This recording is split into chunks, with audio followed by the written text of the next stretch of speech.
sebelum tergeser kaki kita ke surga maupun ke neraka. Ditanya oleh Allah Subhanahu wa taala 4 pertanyaan. Yang pertama, lan tazula qadama 'abdin yaumal qiyamah hatta yus'ala an 4. Tidak akan tergeser kaki seorang di hari kiamat sampai ditanya oleh Allah Subhanahu wa taala 4 pertanyaan.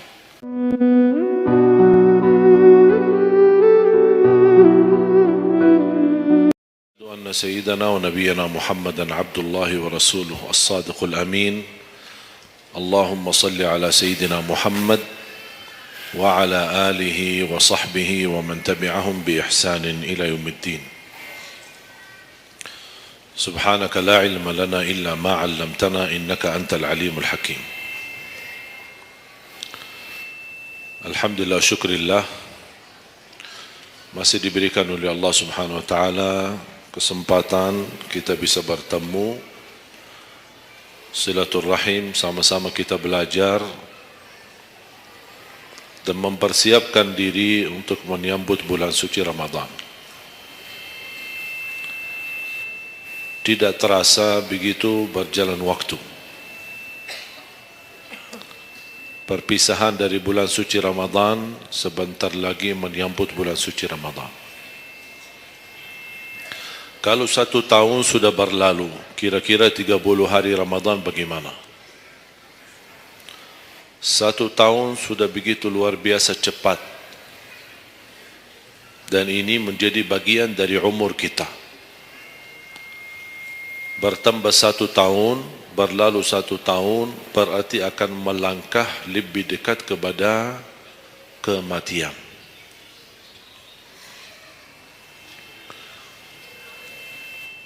Sebenarnya bukan berapa usia kita, tapi apa isi usia kita.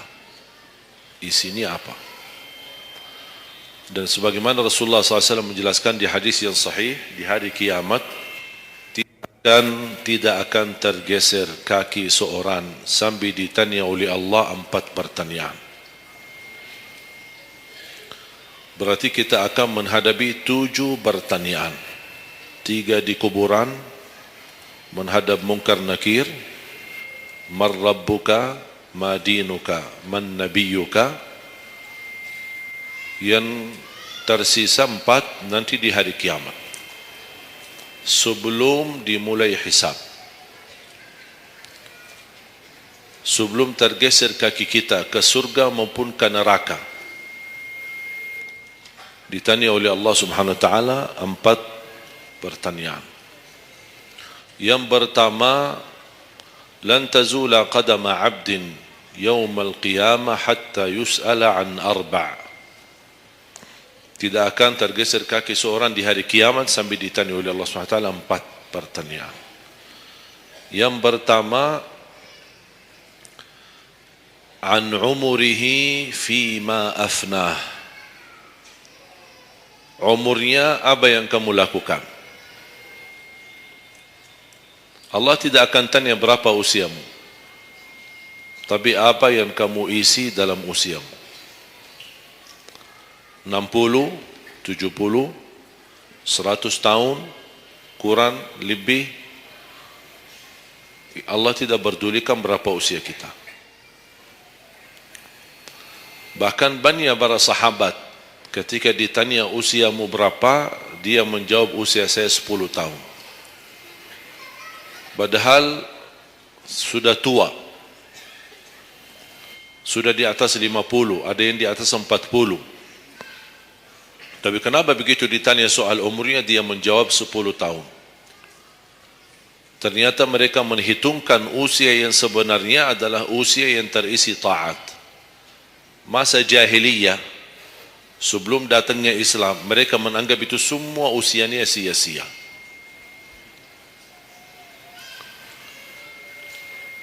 Berarti kalau ada orang muslim tidak salat sama sekali sampai usia 50 tahun, semua usianya sia-sia. Karena tidak ada ibadah satupun yang diterima kalau tidak pernah salat.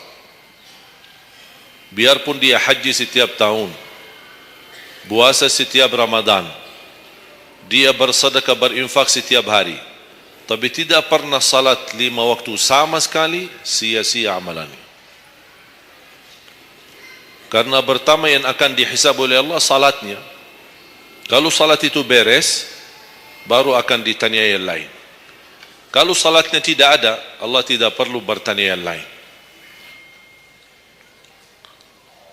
Makanya saya selalu berkata, khususnya para pemuda-pemudi, seberapapun dosamu, jangan tinggalkan salat. Sebesar apapun dosamu, jangan tinggalkan salat. Karena salat itu ibadah yang langsung menyambungkan kita sama Allah. Tali hubungan kita sama Allah. Kalau tali hubungan kita sama Allah terputus, tidak ada tali yang bisa sambung lagi. Dan selama anda menjaga salat, berarti masih ada harapan masuk dalam golongan yang akan diampuni Allah. Ada ampunan, ada harapan ampunan. Tapi kalau tidak salat, terus bagaimana Allah ampuni kalau tidak mau bertaubat? Banyak orang berkata, saya malu. Atau dia merasa ada bisikan di hatinya. Buat apa lo salat? Ngapain? Perilaku kamu aja tidak benar. Sama orang tua aja tidak benar. Dosamu tidak pernah henti-henti. Bercuma salat, tidak usah. Itu ingat bisikan syaitan. Karena syaitan ingin semuanya sekali-kali rusak. Kalau berbakti baik belum sempurna, masih banyak dosa maksiat, banyak kerusakan yang lain, tapi masih terjaga salatnya, ada harapan diampuni dosanya. Jangan sampai syaitan berhasil menggoda kita sekalian tidak salat. Oh, sudah hancur. Sudah rusak yang lain, ditambah lagi parah, tinggalkan salat. Atau ada orang taubat. Selama dia tidak salat, lancar, beres, aman, tidak ada apa-apa. Begitu dia taubat, dia merasa sedih, menyesal, dia mulai menjaga salatnya. Hilang motornya, kehilangan kerjaannya, diuji sama Allah SWT dalam rumah tangganya. Setan datang, coba kamu aja dulu biasa-biasa aja, tidak pernah ada ujian. Begitu anda mulai salat, ada ujian. Ngapain? Udah berhenti aja salat, nanti kembali beres. Berhenti salat. Pas begitu dia keluar masih kehilangan motor. Ya Allah, gimana? Saya selama ini tidak pernah salat, tidak pernah hilang motor. Begitu saya mulai salat, malah hilang motor saya. Datangnya setan di situ. Coba kalau kamu tidak salat, tidak bakal hilang motornya. Akhirnya dia merasa nyesal, dia berhenti. Berarti niatnya bukan taubat. Niatnya salat, ya Allah mohon aku salat tapi Allah jaga motor aku ya. Itu niatnya. Bukan salat karena Allah, tapi salatnya karena terjaga motornya. Itu beda niat. Berarti ketika kita berlaku ibadah, melakukan sesuatu ibadah, tapi ada ujian yang masuk, jangan anda salahkan ibadahnya, tapi salahkan niatmu. Ada apa dalam niatmu? Pasti ada salah niat.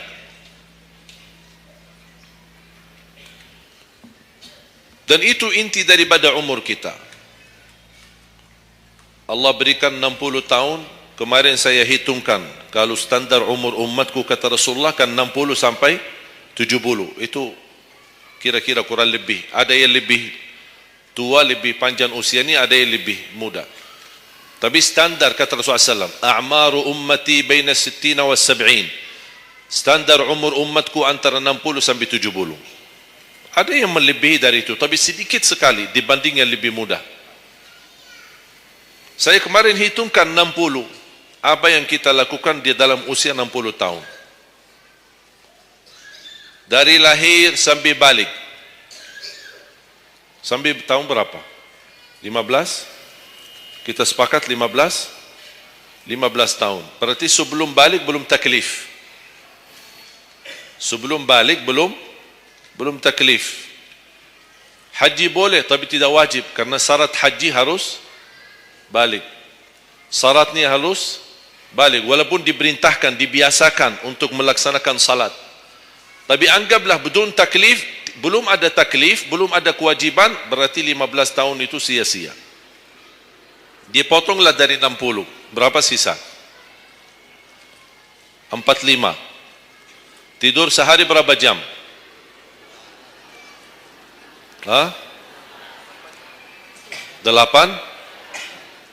Boleh kita sepakati angka 8? Ya, kita bicara standar. Katanya menurut kesehatan, tidur yang normal dan pas dan cukup adalah 8 jam. Anggaplah 8 jam tidur. Ada yang tidur 12 jam. Ada yang tidur bangun, salat tidur bangun, salat tidur bangun. Kalau hari libur, dia tidur, tidak capek tidurnya. Begitu bangun, ya Allah begal badan saya, tidur lagi.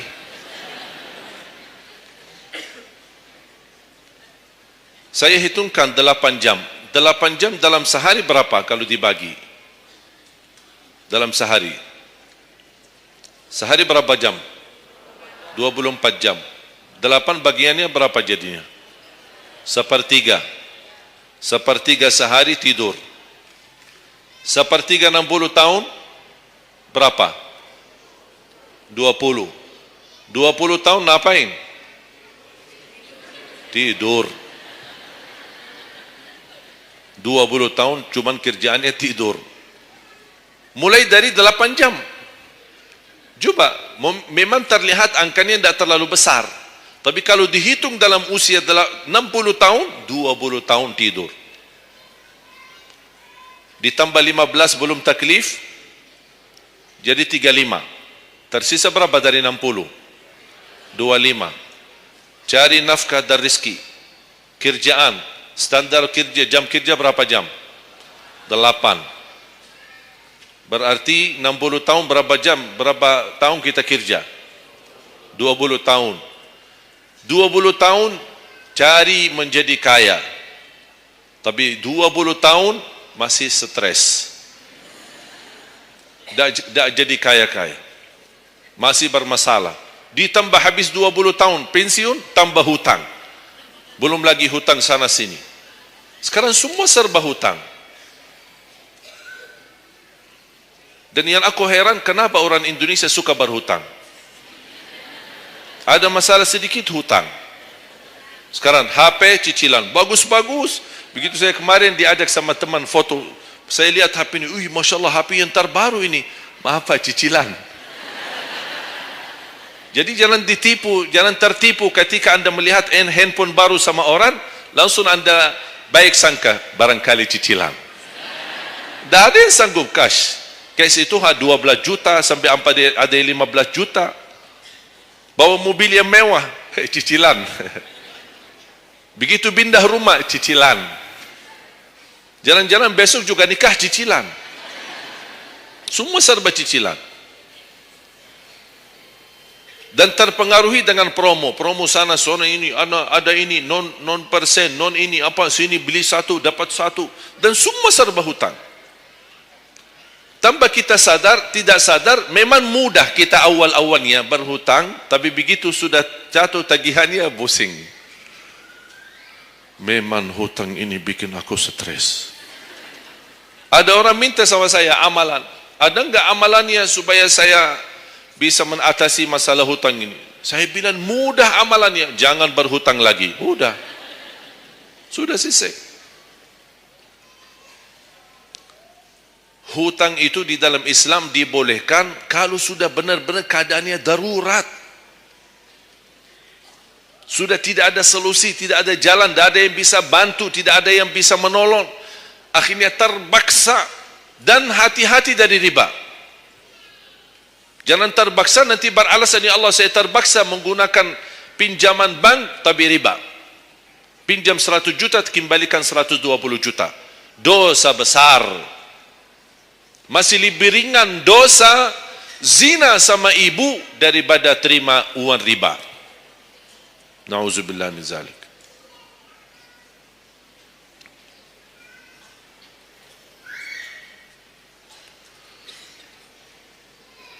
Dua 20 tahun cari kerja. Tadi berapa yang tersisa? 25 kan? Berarti yang tersisa berapa? Saya belum bicara ibadah Bapak Ibu. 20 tahun tidur, 20 tahun cari dunia, 15 tahun masih belum taklif, tersisa 5 tahun. Saya hitung dalam 60 tahun, bagi orang yang rutin menjaga salat 5 waktu, tahu enggak hasil hitungan saya dapat berapa? Anda jaga salat selama 60 tahun, itu menghasilkan ibadah cuma 2 tahun 7 bulan. Total salatmu dalam 60 tahun 2 tahun 7 bulan. Karena salat 5 waktu berapa? Tidak sampai 1 jam. Tidak sampai 1 jam. Saya bicara yang wajib. Ada, bagaimana saya hitung kalau ada orang yang tidak salat sama sekali? Na'udzubillah, sudah habis sia-sia umurnya kalau tidak salat sama sekali.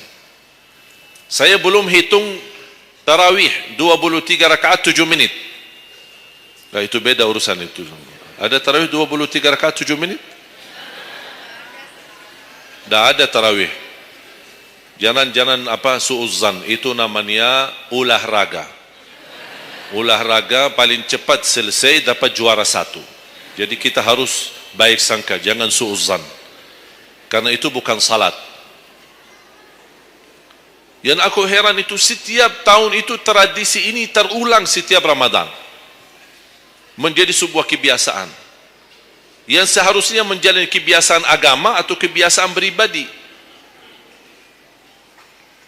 Dan kenapa itu hal menjadi betul-betul sesuatu yang kebiasaan, menjadi tradisi? Kenapa? Aku heran ini. Ada yang bisa jawab? Kenapa ketika masuk Ramadan tetap menjalankan 23 rakaat tapi dengan cara cepat?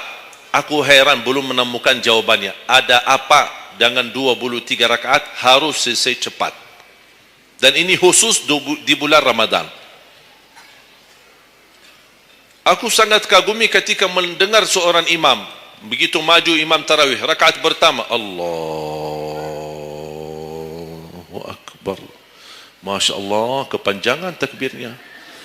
Saya sudah, Alhamdulillah, pasti nikmat, enak. Bismillahirrahmanirrahim, Alhamdulillahirrahmanirrahim, Astaghfirullahalazim. Saya kaget. Barusan sudah enak. Ngapain cepat-cepat? Makanya saya ingat di masa ketika saya di salah satu kampung, ada seorang bapa di samping saya. Saya datang ke masjid, sudah mereka mulai tarawih. Yang aku kasihan bapa di sebelah saya, barangkali usia 80, 90. Gerakannya tidak sama seperti kita. Kan kita masih muda, masih bisa mengejar imam. Habis bacaannya imam, saya tidak bisa mendengar kecuali ujung ayat. Oh, ini Al-Fatihah. Bismillahirrahmanirrahim. An-Na'im. Apa? Alhaakumut takatsur. Allahu Akbar. Sami'allahu liman hamidah. Allahu Akbar. Saya masih ikut. Yang saya kasihan bapa yang di samping saya ini. Begitu imam ruku', bapa kan pelan-pelan, kan begal badannya, sudah tua, fisiknya tidak kuat, turun pelan-pelan. Imam sudah sami Allahu liman hamidah. Bapa berdiri lagi, dah jadi rukuk bapa. Bas begitu sujud, kita semua turun sujud. Bapa saya lihat pelan-pelan sambil batu-batu. Turun. Begitu dia sudah mau nyampe, imam sudah rakaat kedua. Bapa malah berdiri lagi, dah jadi sujud. Astaghfirullahalazim, kasihan bapa, tidak jadi rukuk, tidak jadi sujud. Pas di rakaat yang kedua, saya megang tangannya, Pak, kita pulang aja deh. Mendingan salat tarawih di rumah sendiri. Itu bukan salat tarawih. Ramadan cuma berapa kita menemukan Ramadan? Orang yang sudah wafat, kalau kita boleh berbicara dan dengar bisikan, apa yang mereka bisa jawab? Wallahi, semua orang yang sudah mati berkeinginan kembali ke dunia untuk menikmati bulan Ramadan. Mereka ingin menikmati bulan Ramadan, menikmati tarawih, menikmati suasana buka puasa bersama, bagi-bagi sahur, dan aktivitas yang lain. Ini kesempatan, kita masih diberi oleh Allah umur, sehat walafiat, maksimalkan. Tidak semestinya 23, mau 11 boleh, mau 23 boleh, mau seberapa pun tarawihnya, mau salat tahajud di rumahnya boleh. Ulama sudah menjelaskan jumlah salat malam atau tarawih yang paling sedikit 2 rakaat, yang paling banyak tidak ada batasnya. Jadi kalau kita 2 rakaat, 4 rakaat tutup witir, sah. 8 rakaat tutup witir, sah. 10 rakaat tutup witir, sah, tidak ada masalah. Tidak harus 11 atau 23. Intinya bukan jumlahnya, tetapi cara melaksanakannya. Apalagi kalau bacaan imam bagus, fasih, jelas hurufnya. Saya yakin bagi jamaah yang awam, yang datang setiap Ramadan, setiap malam ikut salat tarawih, dia belum bisa baca Quran, tapi dia mendengar baca imam selama 30 malam, dia pasti bakal belajar Al-Quran karena bacaan imam bagus. Bismillahirrahmanirrahim. Alhamdulillahi rabbil alamin. Ar-Rahmanir-Rahim.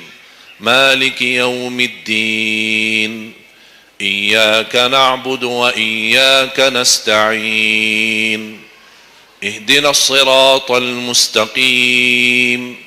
Siratal ladzina an'amta 'alaihim ghairil maghdubi 'alaihim waladdallin. Amin. Kalau tidak dapat manfaat mengikuti salat tarawih di belakang imam yang bacaannya fasih selama 30 hari, anda cuma dapat benarkan bacaan Al-Fatihah, wallahi nikmat, syukur. Selama 30 malam anda cuma dapat membenarkan bacaan Fatihahmu, sudah luar biasa. Tidak usah bicara ayat yang lain, hanya Al-Fatihah saja. Kenapa? Tidak sah salat kita tanpa Al-Fatihah. Kata Imam Nawawi, di dalam suratul Fatihah ada 14 tasdid. Ada 14 tasdid, hurufnya yang ditekan. Ada 14. Tertinggal satu, batal salatnya. Dan Imam Nawawi berikut mazhab Syafi'i. Makanya jamaah sekalian, wajib hukumnya belajar Al-Fatihah, bukan sunnah. Wajib hukumnya belajar surat Al-Fatihah. Perbaiki, benarkan bacaanmu. Karena tergantung Fatihahnya itu salatnya sah atau tidak. Itu tergantung Al-Fatihah. Makanya saya harap mulai dari hari ini anda semua bersungguh-sungguh belajar suratul Fatihah. Jangan anda targetnya mau hafal 30 juz.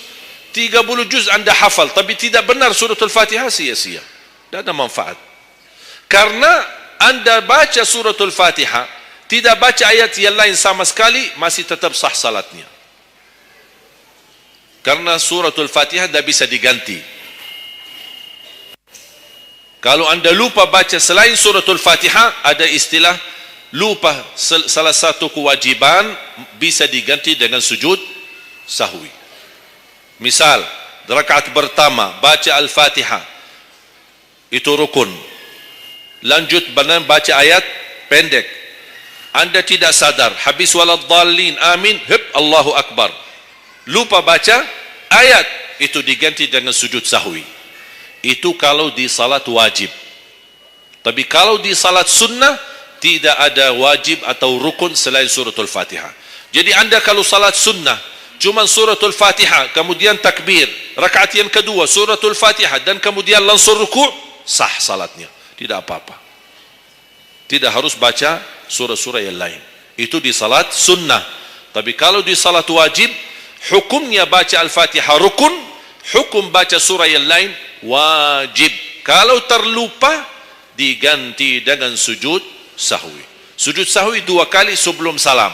Habis tahiyat, sujud 2 kali, kemudian langsung habis itu salam. Dan habis sujud sahwi tidak bagi tahiyat lagi. Sudah cukup tahiyat yang anda baca.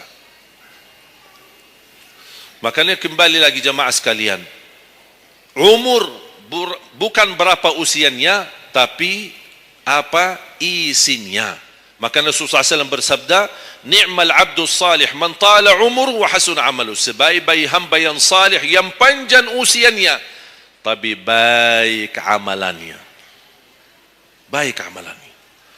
Bulan Syaban ini sekarang tersisa kurang lebih 14 atau 16 hari. Rasulullah SAW punya kebiasaan puasa Syaban full. Sampai kata Siti Aisyah, tidak pernah aku melihat Rasulullah puasa 1 bulan penuh selain bulan Ramadan sebagaimana di bulan Syaban. Penuh ni Rasulullah SAW. Bukan nisfu. Setiap datangnya Syaban ditanya nisfunya, mana nisfu Syaban? Nisfu. Full Syaban, puasa saja. Di awal boleh, di tengahan boleh, di akhir boleh. Yang tidak boleh, yang tidak pernah puasa Syaban, pas begitu berakhir, mau mendekati Ramadan, seminggu terakhir atau 10 hari terakhir, itu ada sebagian ulama berkata makruh. Kalau sudah 2 hari terakhir bulan Syaban, anda tidak pernah ada puasa sebelumnya, itu dianggap oleh ulama haram. Apalagi kalau sudah jatuhnya di hari keraguan, hari ragu-ragu, kemungkinan ini bisa hari terakhir, kemungkinan bisa masuk Ramadan, isbat Ramadan. Termasuk ibu-ibu dan jamaah sekalian yang masih punya hutang, segera lunasi hutangnya. Jangan begitu sudah mendekat puasa, anda punya hutang 7 hari, tersisa bulan Ramadan 5 hari. Syekh, apa? Aku punya hutang 7 hari, sedangkan yang tersisa bulan Ramadan itu tinggal 5 hari lagi mau masuk Ramadan. Aduh, 1 tahun tidak pernah tanya. Begitu sudah mepet baru cari jawabannya. Itu karena hukuman nanti. Tetap diganti puasa yang dari tahun yang lalu. Tetap bayar hutangnya dan kena denda setiap hari kena fidyah. Jadi seandainya anda masih punya hutang dan masuk Ramadan, anda belum lunasi, tetap hutang itu terbawa nanti. Pas habis Ramadan, anda punya kewajiban bayar hutang. Tapi karena anda tunda, mundurkan sampai masuk Ramadan, anda punya kena denda. Ditambah lagi, bukan hanya bayar dengan puasa ganti puasa, tapi ada lagi namanya fidyah. 1 hari 1 orang miskin diberikan kecukupan makanan. Makanya kembali lagi, yang punya hutang segera lunasi hutangnya. Masih ada kurang lebih 15 atau 16 hari. Jangan sia-siakan umurmu. Yang kedua, pertanyaan Allah Subhanahu wa taala, wa an syababihi fima ablah. Usia mudahmu, apa yang kamu berjuangkan? Apa yang kamu lakukan? Pertanyaan saya kepada jamaah, usia muda apakah bukan usia dari umur? Bukan sesuatu dari umur? Usia muda bukan sebagian dari umur? Dari total umur bukan? Dari total umur. Tapi kenapa Allah bertanya soal umur secara total dan ditanya lagi soal usia mudahmu? Kenapa? Padahal kan sudah cukup Allah tanya tandaan umurmu, ditanya lagi tandaan usia mudamu. Kenapa 2 kali ditanya? Allah tidak mencukupi dengan pertanyaan umur, total umur kita, tapi Allah menambahkan lagi, itu menjadi beban bagi seorang pemuda. Allah bukan akan tanya total usia umurmu, tapi akan Allah tambah lagi pertanyaannya, apa yang kamu lakukan di usia mudahmu? Usia muda itu sangat, menurut saya sangat sensitif. Anak muda yang taat, istiqomah di sisi Allah lebih baik daripada yang tua yang taat. Sekali lagi, dan yang tua-tua jangan tersinggung ya. Yang muda yang taat, istiqamah di sisi Allah lebih mulia daripada yang tua yang taat.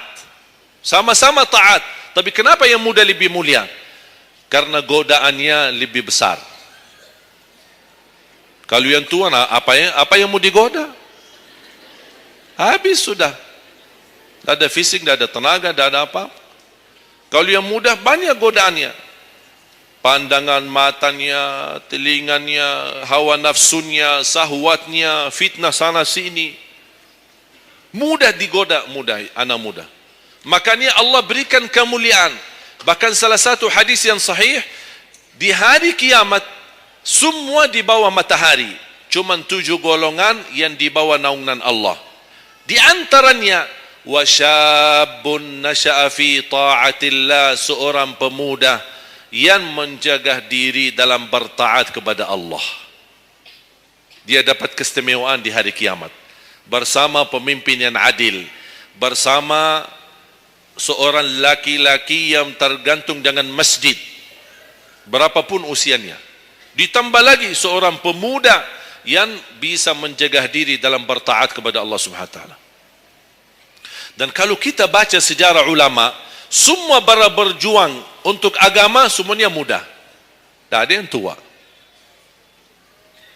Bilal ibn Rabah seorang pemuda, Abdullah ibn Mas'ud penghafal Al-Quran seorang pemuda, Abdullah ibn Umar seorang pemuda, dan banyak yang lain.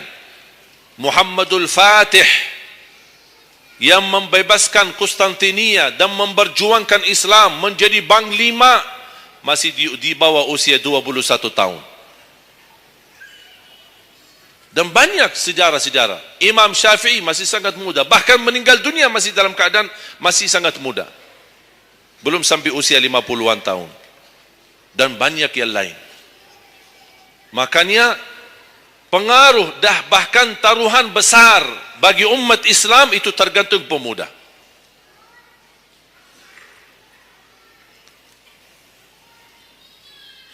Kalau pemuda yang suka memakmurkan masjid, mencintai Al-Quran, dan dia bisa menjaga diri, dan dia bisa berbakti baik sama orang tuanya, dan selalu menjadikan target utama ridha Allah, wallahi Indonesia makmur. Kalau pemudanya jauh dari masjid, sibuk hanya bacaran, dan dia meninggalkan salatnya, jauh dari hal-hal yang baik, justru dia jatuh dalam narkoba dan berkali macam-macam dosa dan maksiat, hancurlah negeri Indonesia. Indonesia tergantung pemuda. Maaf, bukan tergantung para tua, tergantung pemuda. Makanya saya bahagia sekali ketika kemarin tanggal 17 April, saya bahagia sekali ketika melihat semua pemuda-pemuda ikut nyoblos di TPS. Walaupun kita belum lihat hasilnya, tapi sabar. Sabar. Ini ujian. Jangan ada orang terlalu muda diadu domba. Sabar. Apapun keputusannya kita tunggu. Keputusan yang resmi dari KPU. Keputusannya benar, tidak benar, serahkan kepada Allah. Hati-hati, jangan terlalu muda diadu fitnah. Sama-sama Muslim. Jangan kita diadu domba di antara kita sesama. Bahaya sekali kalau terjadi konflik gara-gara pemilu dan kepentingan politik. Silahkan lihat apa yang terjadi di Timur Tengah. Semua kejadian di Timur Tengah, awal langkah kejadian itu gara-gara kepentingan politik. Yang menjadi korban rakyat. Orang politisi hidup di negeri Eropa, nikmat, senang, bahagia, semuanya serba ada. Mereka tidak bahaya, tapi yang bahaya rakyat. Yaman, Suria, Irak, dari tahun 90 sampai sekarang Irak tidak bisa aman. Ada orang bawa berita itu Irak saudara dan mereka perang saudara antara Sunnah dan Syiah. Bohong, tidak benar. Ratusan tahun mereka hidup damai antara Sunnah dan Syiah, tidak pernah bermasalah. Tapi karena langkah awal kepentingan politik, lama-lama terpengaruhi dengan perbedaan aliran dan berbeda pendapat. Kalau sudah kita menjadi korban dan terpengaruhi demi kepentingan politik, mudah diadu domba, besok-besok akan terjadi perang antara Sunni sama Syiah di Indonesia. Besok lagi akan terjadi antara aliran-aliran yang lain sama golongan-golongan yang lain. Bisa terjadi perpecahan belah. Itu yang diinginkan oleh musuh Islam. Jangan diberikan kesempatan. Terjadi ujian, memang kita menghadapi ujian. Bukan hanya umat Islam di Indonesia. Di Palestina sudah 60, bahkan sudah sampai 70 tahun mereka menghadapi ujian. Tapi kekuatan sabar luar biasa. Tak pernah putus asa. Biarpun mereka tidak bersenjata, tidak punya apa-apa melawan musuhnya Israel. Tapi mereka tetap tidak pernah putus asa. Tidak pernah pasrah. Mereka tetap berjuang. Mencintai Masjidul Aqsa. Saya merasakan perjuangan pemuda ketika saya ke sana, ke Masjidul Aqsa. Makanya jemaah sekalian, kita bisa memperjuangkan, tapi tambah membuat permusuhan. Kita masih bisa bertahan. Dan insya Allah ada jalan keluar dari segala kesusahan. Dan Allah tidak mungkin membiarkan kezaliman terjadi. Kalau kita merasa terzalimi, tak apa-apa, tunggu. Dan kita harus belajar saling menghormati. Yang memilih 01 itu hakmu, tapi anda tidak berhak mencaci maki 02.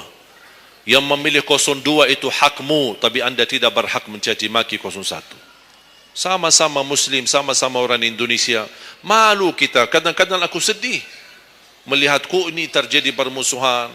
Ulama di sini mencaci maki ulama yang di sana, ulama yang di sana membalas lagi dan apa aduh. Ya Allah, malu kalau di antara ulama saja terjadi persoalan permasalahan. Gimana orang awam? Makanya selalu saya dalam doaku, ya Allah satukan dan rapatkan hati para ulama kami. Satukan saf ulama kami. Ada perbedaan itu wajar, tapi yang tidak wajar ada permusuhan. Apa yang saya sampaikan sekarang, saya yakin tidak mungkin 100% anda semua terima. Dia harus belajar. Tidak boleh saya maksa anda semua ikut pendapatku. Aku hanya menyampaikan, anda bisa dengar, anda bisa ikuti, anda bisa tolak. Itu hakmu menerima atau menolak. Tak ada orang berhak untuk memaksakan kita. Oleh karena itu sekali lagi, mohon jaga dan rapatkan saf kita. Sekarang banyak muncul di media. Ini semua tujuannya berkeinginan menadu domba di antara kita. Sekarang akhirnya yang gagal, yang rusak siapa? Negeri kita. Yang kurban, rakyat kita. Orang politisi, tidak apa-apa. Mereka kan berduit. Duitnya banyak, fasilitasnya banyak. Bisa dia hidup keluar negeri dimanapun. Dia baca keluarganya, sudah. Biar rakyat jadi kurban. Jangan kita mau dijadikan kambing hitam. Siap? Bisa jaga? 714 suku dan budaya berbeda-beda, tapi alhamdulillah masih bisa bersatu di bawah bendera merah putih. Dan ini karunia dari Allah Subhanahu wa taala. Wajib kita syukuri dan wajib kita jaga. Dan kita berdoa. Sekarang anda sudah ikut memilih kan? Sudah memilih? Sudah, itu ikhtiar. Anda sudah selesaikan tugasmu. Sekarang apa yang harus kita lakukan? Doa, memohon pertolongan dari Allah.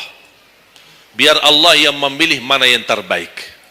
Ya Allah, kami sudah berusaha, kami sudah berikhtiar.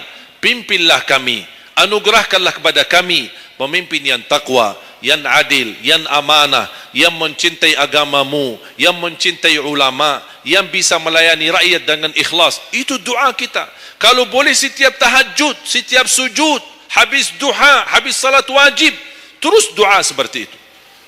Saya punya kebiasaan ketika mengajak jamaah umrah, saya haruskan kepada semua jamaah ketika kami tawaf maupun sa'i, wajib paling tidak 1 kali tawaf, 1 kali sa'i, khusus doakan Indonesia. Karena Indonesia apalagi saat ini sangat membutuhkan doa kita. Sebagaimana kita berduli kepada saudara kita Palestina dan kita bantu, kita mendoakan. Kalau Indonesia tidak perlu bantuan dana, tapi butuh doa kita. Makanya jangan pelit untuk mendoakan negeri kita Indonesia. Faham? Yang ketiga,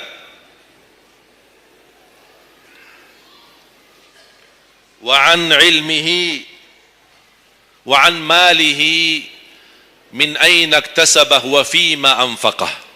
Pertanyaan yang ketiga yang akan ditanyakan oleh Allah, hartamu dari mana dan ke mana. Woi, bahaya ini. Kadang-kadang ada orang sumber dananya halal, tapi pengeluarannya bebas. Semuanya boleh. Itu bertanggungjawabannya. Akan ditanya oleh Allah, dari mana dan ke mana. Allah sudah kasih kan? Itu dari mana datang? Anda harus memberi jawaban yang benar. Dan ke mana Anda infakkan? Dan ingat, halaluha hisab wa haramuha azab. Harta yang halal bakal dihisab. Sekarang banyak orang salah faham. Orang fikir kalau ada harta yang haram akan dihisab oleh Allah. Tidak. Yang dihisab bukan yang haram, tapi yang halal. Dari mana dan ke mana. Terus yang haram gimana? Ngapain? Diazab. Anda sudah tahu itu haram, tapi Anda lakukan, Allah tak perlu tanya lagi kenapa Anda lakukan. Allah pergi langsung diazab. Na'udzubillah min zalik. Hati-hati. Oleh karena itu bahagia kata Rasulullah SAW, seorang yang mulia, yang Allah berikan kekayaan, diberikan kemampuan, tapi dia bisa menggunakan dengan sebaik-baiknya. Ni'mal malus salih indal abdi salih. Sebaik-baik harta yang halal di tangan hamba yang saleh. Itu termasuk harta yang terbaik. Kenapa yang terbaik di tangan orang yang saleh? Karena orang saleh tidak mungkin salah guna. Dia sudah jaga sumber, dia juga pengeluarannya jelas. Untuk kebutuhan keluarga, tidak mubazir, tidak berlebih-lebihan. Katanya halal, berarti bebas belanja. Tidak bebas. Islam tidak menanjurkan seperti itu. Anda boleh ambil kebutuhanmu, tapi jangan berlebih-lebihan. Mohon maaf, coba sekarang tanya ibu, tanya diri sendiri masing-masing. Berapa macam baju di lemari kita? Sudah, mohon maaf, tak usah bahas yang lalu. Terlanjur belanja karena ibu merasa tidak tidak tega, merasa keberatan kalau setiap acara itu aja yang dipakai. Pagi acara, besok siang pulang ganti. Siang malam ada acara lagi, ganti lagi. Karena merasa malu. Apalagi kalau ketahuan, bukan yang tadi pagi ini ya. Oh, ada beda warna. Memang sama model tapi beda warna. Malu karena orang-orang itu. Apain kok? Makanya udahlah, terlanjur. Itu memang mohon maaf kebiasaan wanita. Tapi saya usulkan baju-baju yang sudah lama tidak dipakai, ngapain simpan? Sudah, bebaskan, infakkan, sedekahkan. Saya kemarin bermusyawarah dengan tim-tim yayasan kami untuk membuat satu lembaga khusus yang punya pakaian-pakaian yang sudah lama tidak dipakai. Apapun boleh, alat apa, meja, sofa, apa saja yang di rumah, karpet, yang bukannya sesuatu yang tak pernah dipakai. Barang makanan, piring, sendok, apa saja, insyaAllah kami bisa ditarik dan dikawal dan dikelola lagi, dikelola ulang, termasuk baju-baju. Kalau ada yang robek, ada yang ini, kita bisa jahit, kita bisa perbaiki dan kita sedekahkan. Bisa di dalam negeri dan bisa di luar negeri. Alhamdulillah program ini berjalan di kota Madinah. Alhamdulillah tidak ada lagi mubazir yang buang baju sia-sia. Semuanya bisa dimanfaatkan. Mudah-mudahan terwujud program ini agar ibu-ibu tidak terbeban. Ada kelebihan mau pindah rumah. Biasanya kalau pindah, apalagi kalau orang kaya, pindah rumah mana barang-barang dibawa lagi? Barang-barang besi yang baru-baru semua. Terus yang tersisa kemana? Dibuang atau tidak tahu kemananya. Udah, kita yang ambil, kita yang kelola. Yang perlu diperbaiki kita perbaiki dan kita hantarkan kepada warga-warga yang miskin yang mereka tidak punya apa-apa. Setuju? Yang terakhir, yang keempat, wa an ilmihi madza amila bihi. Allah akan tanya terhadap ilmumu, apa yang kamu lakukan. Jadi jamaah sekalian, Intinya bukan berapa banyak ilmumu, tapi berapa yang anda amalkan. Oleh karena itu, jangan terlalu banyak belajar. Belajar dan amalkan. Walaupun anda belajar cuman sedikit, itu jauh lebih baik daripada anda banyak belajar tapi tidak sempat mengamalkan. Belajar, amal. Belajar, amal. Dan ilmu yang bermanfaat yang diikuti dengan amalun salih. Ada orang Masya Allah semangat, ke sana belajar, sana belajar, sana belajar, tapi tidak pernah mengamalkan. Dikasih amalan zikir, wirid, tidak diamalkan. Ditambah lagi amalan yang kedua, tidak diamalkan. Akhirnya terbeban, banyak amalan belum ditunaikan. Itu menjadi beban. Nanti di hari kiamat, Allah akan tanya, sudah berapa lama kamu belajar? Sudah berapa banyak ilmumu? Apa yang kamu amalkan? Oleh karena itu jamaah sekalian, tolong jaga. Boleh anda belajar, tapi anda amalkan. Kalau ada orang berkata, daripada saya salah, ya udah tidak usah belajar. Oh, bahaya lagi. Ada orang berkata, daripada saya perlumpuh dan bisa mengamalkan, mendingan saya tidak usah banyak belajar. Udahlah, biar saya tunaikan dulu yang sudah saya belajari. Tidak. Tetap anda belajar dan mengamalkan sesuai kemampuannya. La yukallifullahu nafsan illa usaha. Walaupun anda belum tunaikan seluruh amalannya, tidak apa-apa. Tapi anda sudah ada niat, anda sudah ikhtiar, anda sudah tunjukkan yang terbaik. Tapi kemampuannya memang sampai segini, kemampuannya memang terbatas. Tidak apa-apa, Allah melihat anda sudah bersungguh-sungguh untuk mengamalkan apa yang anda belajari. Oleh karena itu, saya kasih satu amalan. InsyaAllah mudah-mudahan bermanfaat. Sedekah subuh. Sedekah subuh, kenapa saya berkata sedekah subuh? Bukan berarti tidak boleh sedekah di waktu yang lain. Semua sedekah boleh di setiap waktu dan setiap saat, hari Jumat maupun selain hari Jumat. Tapi sedekah subuh itu termasuk sedekah yang terbaik. Kenapa? Bukan kata saya, tapi kata Rasulullah sallallahu alaihi wasallam. Setiap waktu subuh Allah turunkan malaikat, tugasnya mendoakan orang yang bersedekah subuh hari. Allahumma a'ti munfiqan khalafa. Ya Allah, ganti yang lebih baik bagi orang yang infak di subuh hari. Ibu-ibu lagi halangan tidak salat, sebelum beraktivitas isi sedekah subuh. Anda tidak usah susah-susah mencari anak yatim dan orang miskin di subuh hari. Mulai hari ini masing-masing bikin kotak amal atau botol atau kaleng, simpan di rumah. Setiap habis salat subuh, sebelum beraktivitas, isi sedekahnya.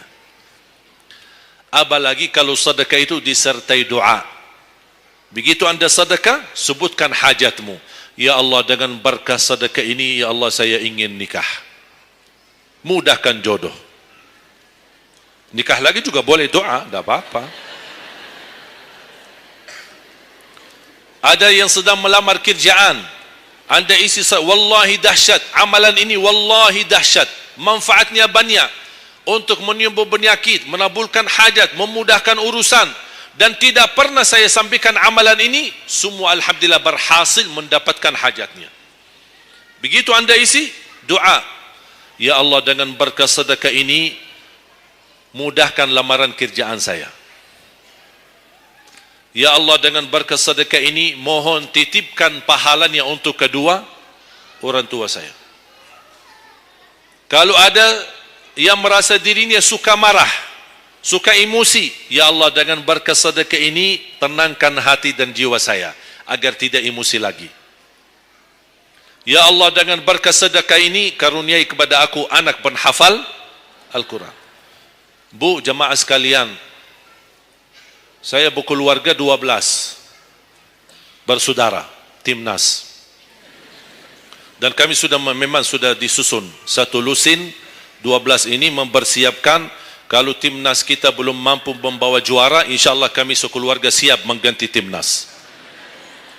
Alhamdulillah, dari saudara saya 12 ini 10 penghafal Al-Quran. Tapi orang tua saya awam. Percaya enggak? Orang tua saya bukan ulama, bukan kiai, bukan ustaz.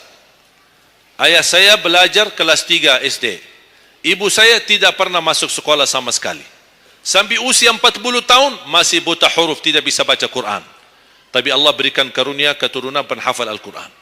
Berkat apa? Salat mereka dan sedekah mereka, termasuk doa. Itu perjuangan mereka. Alhamdulillah sekarang ayah saya, ibu saya penghafal Al-Quran, yang jadi gurunya anaknya sendiri. Sekarang di Indonesia saya bawa 5 adik saya dan ditugaskan menjadi imam tarawih. Saya bawa mereka pindah dari Arab kemari. Ada 5. Yang perempuan sudah dinikahkan sama orang Indonesia, orang Jakarta. Dan saya dorong adik saya yang perempuan untuk menghafalkan suaminya biar jadi penghafal Quran. Yang 4 laki-laki, ada yang 2 bawa istrinya masing-masing dari Arab, yang 2 lagi saya nikahkan di Indonesia sama orang Indonesia. Ada 1 sama orang Sunda, 1 sama orang Lombok. Jangan khawatir Bu, masih ada lagi. Bahkan saya dorong adik-adik saya semua wajib nikah 4.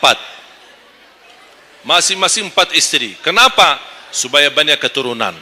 Kalau bisa setiap 1 istri 12, 1 lusin. Masya Allah, luar biasa. Mengapa? Karena kita punya perjuangan yang masih panjang. Cita-cita saya mencetak 1 juta penghafal Al-Quran di Indonesia. Ketika saya datangkan adik saya tugaskan sama mereka dan tegas, kalau kalian datang hanya mau berhiburan, pulang.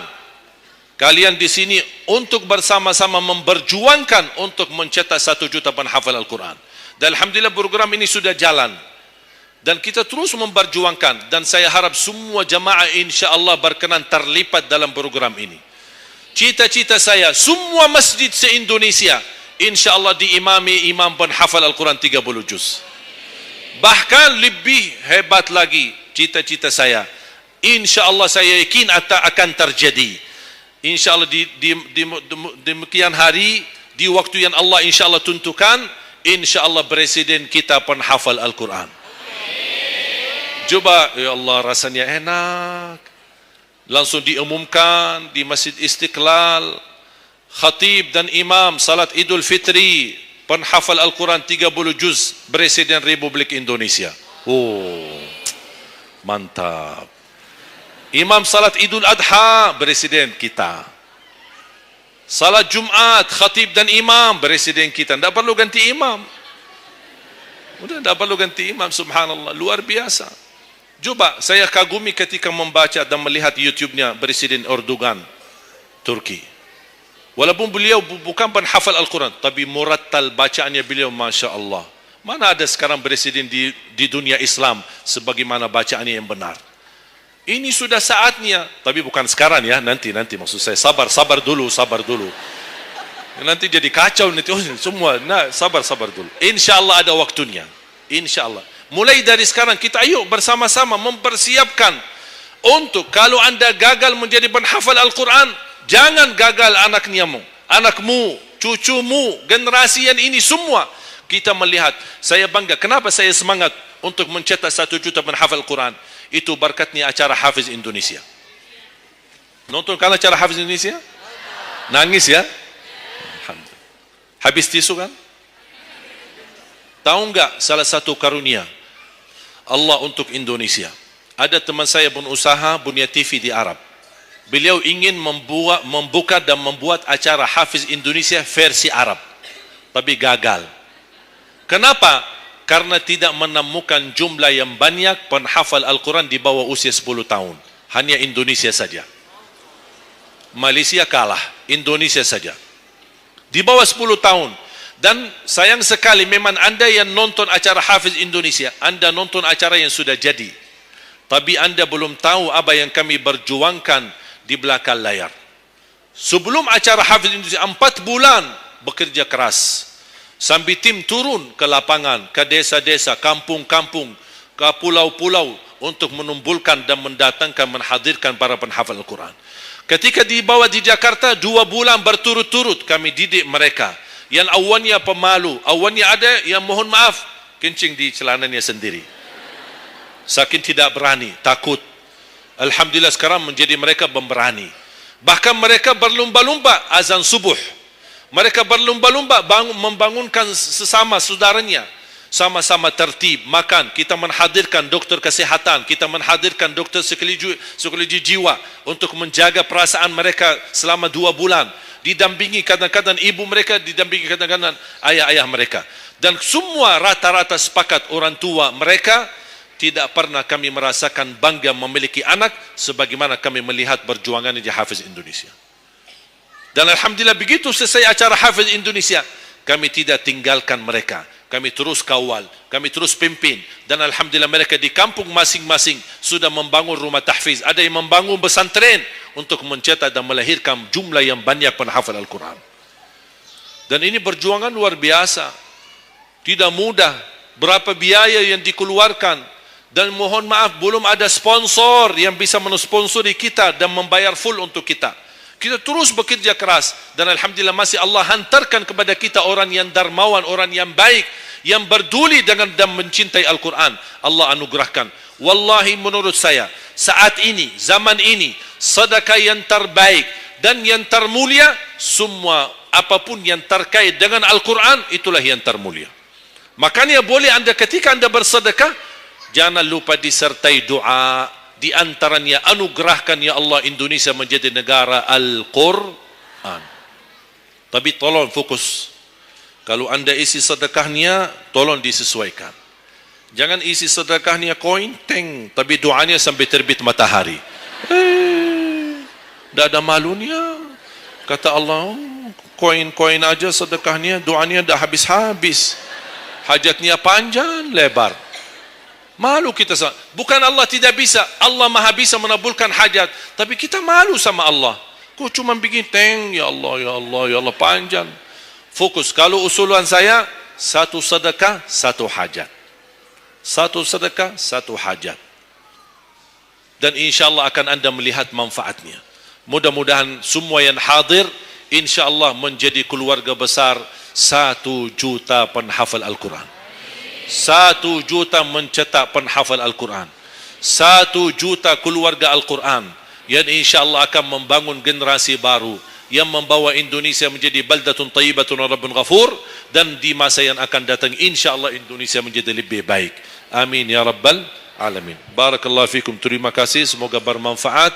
Kurang lebihnya mohon maaf. Mungkin ada panitia ingin menyampaikan selanjutnya.